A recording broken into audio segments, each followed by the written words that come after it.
Virou. Ah, garoto! Pode ir quem quiser, gente. Não, Rodrigo. Não queima mesmo, não? Não queima, gente. É só passar. O negócio é pegar. Você não vai parar, né? Você tem que passar rápido. Entendeu? Ei, vai, Ni!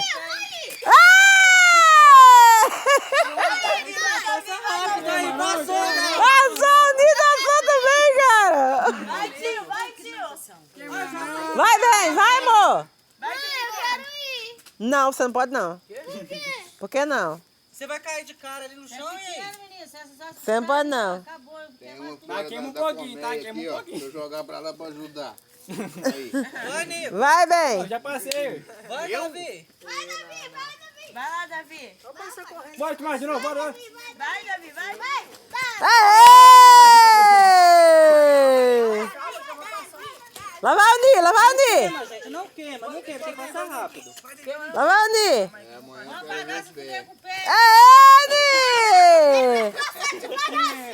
Ô, Nisso, você levou um no pé dela. Vai, Davi. Vai, Davi.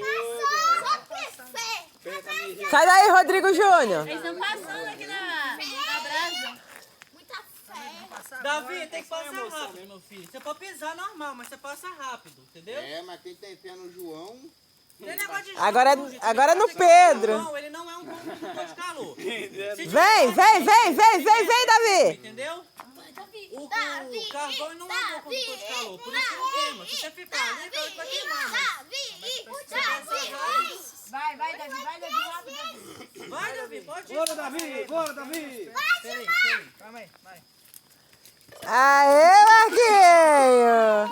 Vai lá, Yasmin. Correndo, Davi. Porra! Ai, que legal. Caralho! Aí Davi passou melhor, mas foi devagar. Rapaz! A fé do Sua mãe Davi. passando. A fé do Davi tá